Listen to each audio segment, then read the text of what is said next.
This is another thing Hillary's email dump recently revealed about her.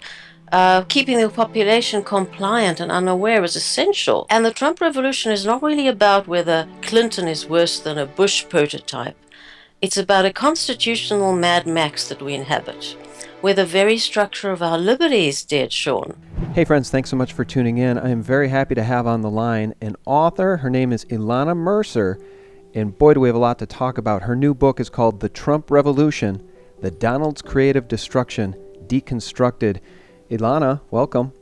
Hi, Sean. Thanks for having me on. My thanks to Michael Oliver for helping us get connected, and I'm really looking forward to this conversation. You know, ILANA, as you know, there's an awful lot of people out there that hate Hillary Clinton, but probably an equal amount of people, certainly on the left, that despise Donald Trump, and they're constantly saying that he just speaks in generalities, and he never, ever speaks about specifics regarding his policy. And I have a soundbite that I would like to play for you right now that stands in stark contrast to that generalization theme. Listen to this. We will no longer surrender this country or its people to the false song of globalism. The nation state remains the true foundation for happiness and harmony. I am skeptical of international unions that tie us up and bring America down. And under my administration, we will never enter America into any agreement that reduces our ability to control our own affairs. ILANA, could you hear that okay? Absolutely, and that is just one of the many principles, hundreds of them, that he's articulated magnificently. It's not that he doesn't give details. There's nobody, especially not Hillary Clinton or the Hildebeest, that has ever given such detailed policy papers. You know what the problem is, Sean, is that he articulates principle, and she simply mouths policy papers written by all those wonks that took us into Iraq, destroyed Libya, gave us the Federal Reserve, and so on and so forth.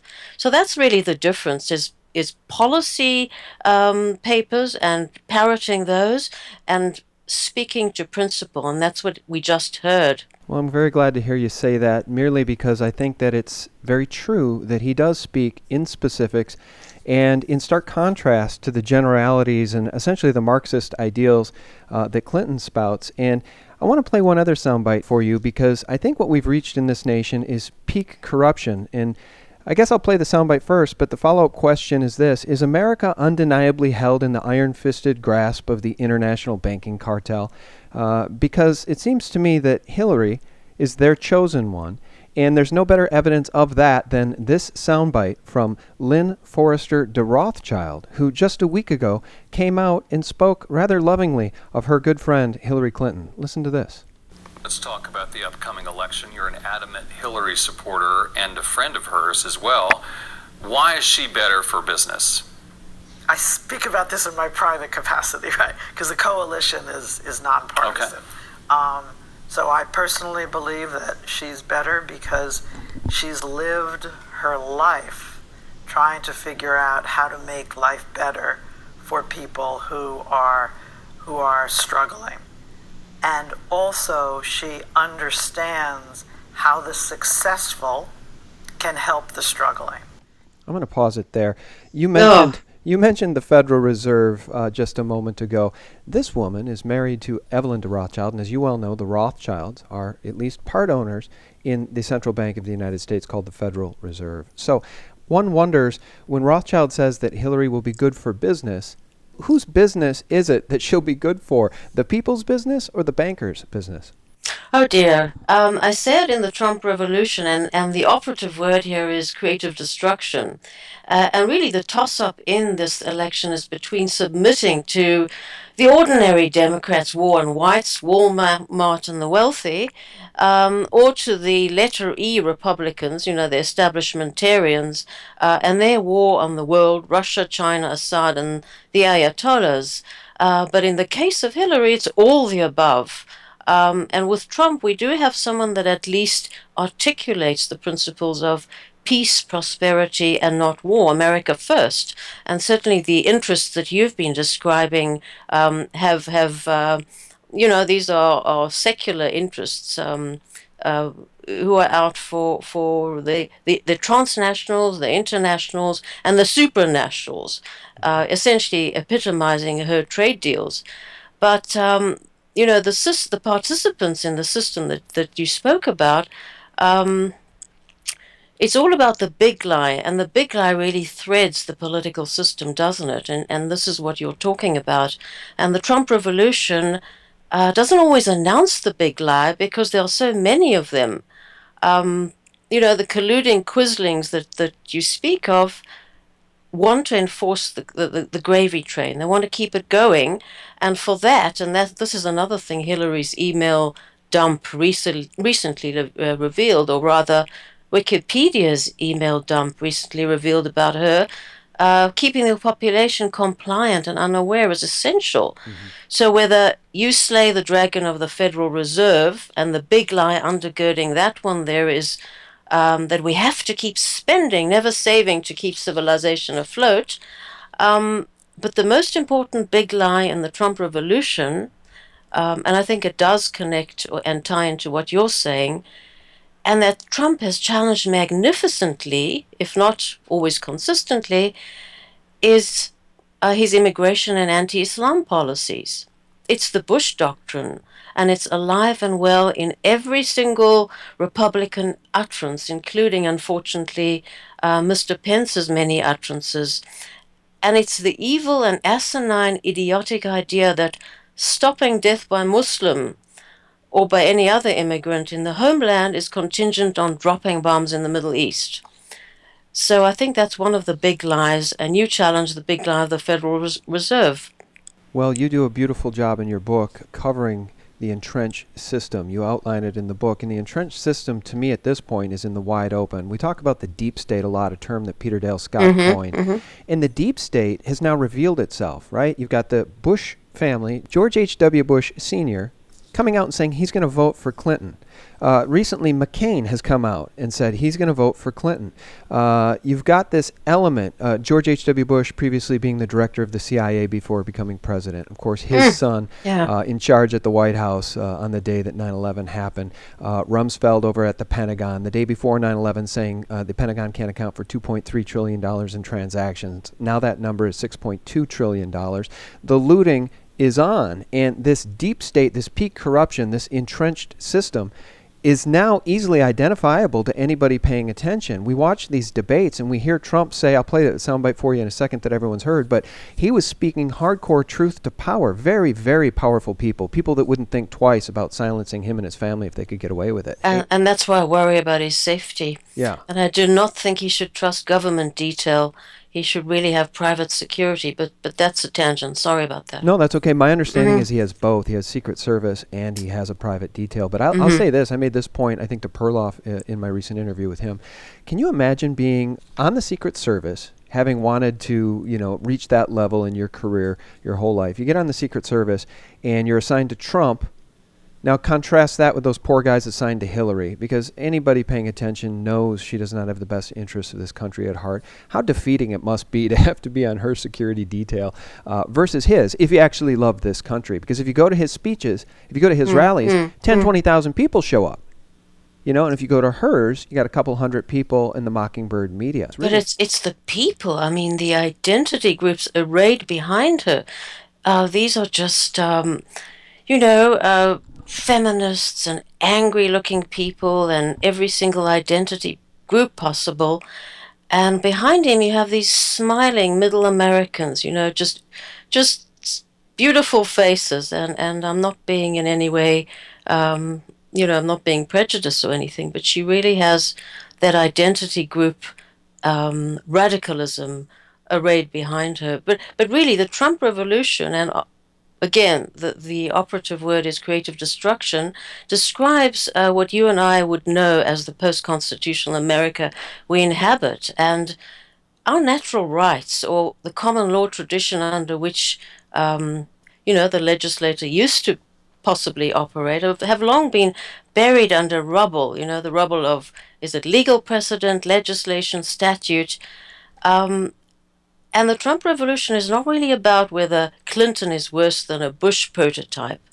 It's about a constitutional Mad Max that we inhabit, where the very structure of our liberty is dead, Sean. We no longer live under a limited, divided authority. We live under this unholy alliance between a judiciary, an executive, a legislator. They don't check each other, they collude with one another to our detriment, and nothing can beat back the federal occupier. Not states, because the 10th Amendment is dead, and not juries. So with Trump, what we have is we have a man that has magnificently, almost instinctively challenged this. And frankly, what I say in the Trump revolution is that where you have the law of the jungle, and to us oldies, I open with the opening statement starts with a nod to the Guns N' Roses classic "Welcome to the Jungle." But where we have the law of the jungle and where it prevails, the options are very limited, and freedom lovers like you and myself, we know this. What happens? Do Americans get a benevolent authoritarian, possibly like Trump, to undo the legacies of Obama, George, and all those dictators who went before, or we just continue to submit, And so, really, I mean, the Republicans think that if you tick a box that says constitutionalism, that everyone will be pacified. But a liberty lover's best hope is really to see, and the only hope really at this stage in this Mad Max is to see the legacy of the dictator who went before overturned for a period of time. And so, once again, the toss-up is between this awful woman who will give us a war on whites, wealthy, Walmart, the world, and all the depredations that you and I know of, and that's Hillary, or someone who I think is able to step into this post-constitutional void and do things as simple as he has promised. Sean, let him nullify those laws that he said he would nullify. Let him begin voiding executive orders. And how about erecting those defensive structures so that he reduces murder by Muslim immigrant and others? And finally, let him pry open those multilateral transnational trade agreements that you spoke of. They benefit superstates, they benefit the statists, the banksters, and let him make them work for America. Those are simple things, but they're more in the tradition of upholding negative rights, which is what freedom lovers want, right? Yeah, absolutely. And what strikes me is that the mainstream media gets away with this narrative that he speaks in generalities. Certainly that's what Hillary's supporters say. And I just got off a conversation actually on a radio show with somebody I like, Lonnie Clark, who's a nuclear activist, and she despises Hillary Clinton, but she also despises Trump, and said to me that he only speaks in generalities, and he's a misogynist, and he's a bigot, and he's an egotist. Yeah. And she's very informed, but she can't stand him, and she hates Hillary because she's also informed. She's not one of the compliant and unaware. Let's put it that way. That's the good news, is that this spell being cast by the Democrats, and the Republicans, let's be honest, maybe two sides of the same coin. They want a populace that is compliant and unaware, and now because of these new WikiLeaks Podesta emails, we see them saying exactly that. So the spell that's been cast on the American people and that has worked for so long, for decades, is, I think, being broken on a global stage. And I want to play this soundbite for you guys from Sunday night's debate, in which, in my opinion, given all that we've just talked about this entrenched system and peak corruption in the deep state, which Hillary represents, this is Trump speaking absolute hardcore truth to power, and it's the type of truth that could get the man hurt. Listen to this. When I speak, I go out and speak. The people of this country are furious. In my opinion, the people that have been long-term workers at the FBI are furious. There has never been anything like this, where emails and you get a subpoena, and after getting the subpoena, you delete 33,000 emails, and then you acid wash them, or bleach them, as you would say, a very expensive process. So we're going to get a special prosecutor, and we're going to look into it, because you know what? People have been, their lives have been destroyed for doing one fifth of what you've done. I'll pause it there just simply because, I guess he got a little bit of heat for the special prosecutor comment, because I guess that isn't actually the way the process should work. But he's saying what people want to say to her. He's saying what millions of Americans now know about her, about the Clinton Foundation, about her husband. And I think it takes tremendous courage to get on a global stage and say those things to her. And he said a lot more. He said a lot to Bill Clinton himself, too. But Trump is the epitome of the Incredible Hulk. He knows no bounds. I mean, his energy and his courage is unparalleled, but he will just not get a fair shake from the lapdog media. They're not watchdogs, they're lapdogs. In my book, I speak about this entrenched panditocracy, the self-anointed intelligentsia, the slick big media, the slimy politicians, the Dems and the Republicans, and what he's done to them. They're all convulsing in what I would say is one big collective political grand mal seizure. He's acting like this political Samson and threatening to bring this den of iniquity crashing down on the patrons that you describe. I mean, there isn't a acronym, in the book of acronyms of statism that he hasn't challenged. And that's why, whether it's the RNC or the DNC or National Review Online, NRO, NATO, NAFTA, CAFTA, think of others, WTO, GOP, he has them rising on their hind legs, not in defense of truth or the Republic, but in defense of their realm. So the man is unstoppable, and of course, one fears for someone like that. Yeah. Let me ask you your thoughts about about the video that was released, this 12-year-old video, in which he said he said some deplorable things about women and sex and stuff. And I think that it's for me, it comes as no surprise that this would have been dug up and released, because the powers that be are desperate to stop him. They're desperate to stop this populist move away from the Marxist ideology of Hillary Clinton and the neocons, frankly, because these people would love to take us into World War III over Syria with Russia. I mean, just look what they're doing to Putin with NATO and surrounding in Ukraine, and surrounding Russia with NATO armaments and essentially first strike missile capability. And it's very likely, you spoke about the deep state, Sean, that the intelligence about Russia and Trump, a civilian before all this, is absolutely trumped up. Well, let me ask you this, and I was going to ask you about the video. I just think it's ironic that it was Billy Bush that was involved in that conversation, and of course Billy Bush's uncle was George H.W. Bush, and his cousin is George W. Bush, and it's just, again, this Bush cabal. And I know Billy Bush has paid the price here and lost his job or whatever, but I think he played his part in coming up with this particular bill of goods that CNN could play 24 hours a day and completely ignore Clinton's crimes. So what are your thoughts on that, and how likely do you think it will be that this deep state apparatus just steals the election? Well, I don't think this. I switch off, and I'm a woman. I just haven't been, brainwashed or inculcated. I mean, capable of being brainwashed with this sort of. It's obviously back, locker room talk, and it's men will be men. And in the Trump Revolution, I have a chapter on this very election being a referendum of sort on manliness. Trump is the quintessential guy. He stands behind her there, and suddenly he's sexist for standing 6'3" tall and being macho. The guy's macho, right? Look, it's ridiculous. And if media polling is correct, and I don't think it is, in fact, in my book, published in June, actually, I dispute the methodology, including Golden Boy Nate Silver's methodology.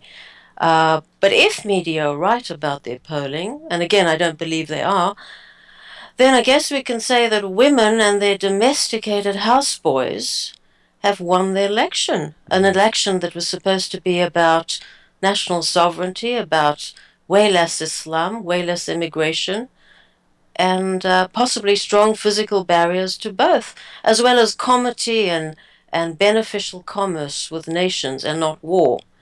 So this is, I don't want to use the cliche, the media narrative. These people, I think they believe in what they're saying. If you watch Breonna Keeler or Poppy Harlow, and by the way, the T is silent in her name, Poppy Harlow. If you watch these women, they truly believe that this is the way to go, that this is what's important. They have never met a man who speaks like that, but you and I know that I don't think I've met a man who doesn't. And as one guy told me way back, if they're not speaking like that, they're thinking it. This is an election about the breakdown of the very cultural Marxism is the breakdown of the differences between hierarchy, male and female, and so on. So I think that one can say that these women, and that's the thing, behind Clinton, whenever she has these photo ops, you see these very sour women as well. Or it's that woman who promotes abortion on demand. These women and their domesticated or house trained houseboys, which we see in the media, they will have won an election that's on much more than that. So, look, the sex scandal thing for me just allows me to take a break from mainstream media. I switch off the television or put it on Investigation Discovery, and that's about it. Yeah. Yeah. Yeah, I keep an eye on the mainstream media, CNN specifically, just really to give me an impetus for outrage because it's just so transparent who they are, who their guests are, what they're saying, what their coverage is. And they've beaten the heck out of this video of him and Billy Bush having this conversation. And you know what? There's not one among us who's perfect and free of sin. There's not one among us, Hillary Clinton and Bill Clinton included. My God, look at the Clinton Foundation. I mean, their legacy of crimes runs decades deep. And Anderson Cooper is just more than happy to ignore that and focus on this video of Trump, painting him as a misogynistic demon. Yes, that's the alpha female. That CNN is Anderson Cooper. Yeah. Yeah, that's right. And of He's course, certainly made the transition already. and of course, heir to the Astor fortune and the Vanderbilt fortune, and I mean his ties to the CIA. I mean, he really understands the common man, doesn't he? Well, he is part of this entrenched system. You mentioned the polls. The polls are fixed. In this recent poll, this NBC Wall Street Journal poll that came out after the video saying Clinton just opened up an 11-point lead is completely ridiculous. There's been research already revealing those polls and the methodology they use as being ridiculous. In that particular poll, they only sampled 500 people, which is ludicrous. With the online polls now, you get oversampling Democrats, of course. 46% Democrat, 34% Republican. Asking lead questions, and I mean anyone. I don't know if people, even Nate Silver even does a good course in research methodology, but certainly the 4 years that I did in research methodology teaches you that surveys are most inaccurate, especially when individuals are afraid to come out with their perspective. The interesting thing about these polls is that even the mainstream Mockingbird media polls, when they do an online poll on their own mainstream websites, Trump wins hands down. It's these fixed mainstream polls of 500 people sampled that, of course, CNN will run with. Give me your thoughts on this. I hear a lot of people say that Trump is part of this system. Nothing will change under Trump, and this whole thing is a charade. Heavens, this is where my book is absolutely imperative, because it's a book based on process. It is not a book about how do we infer motivations from a person.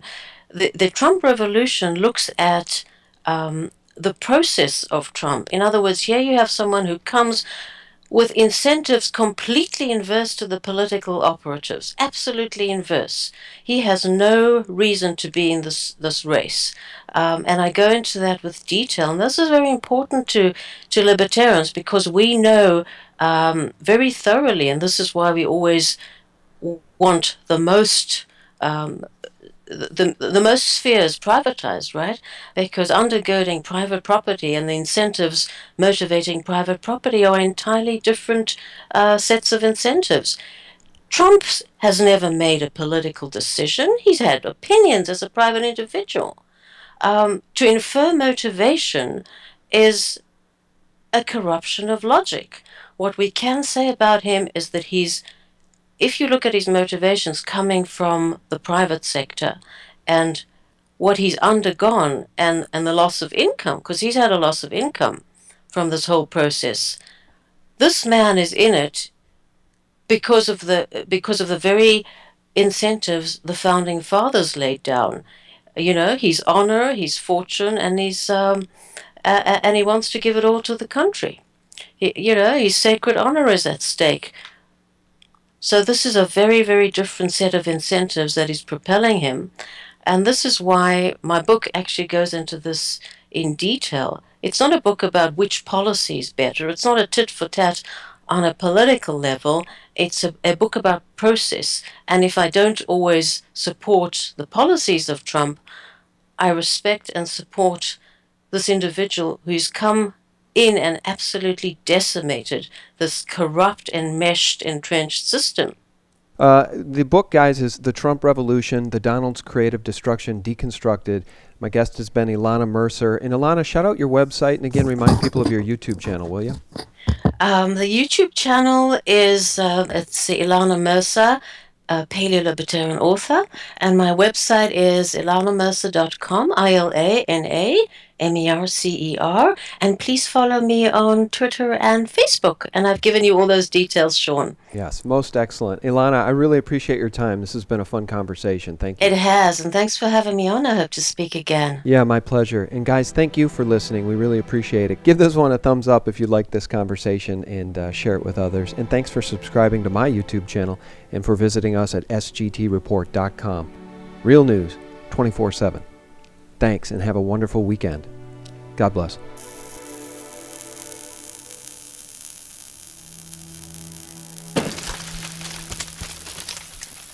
The only thing that can stop this corrupt machine is you.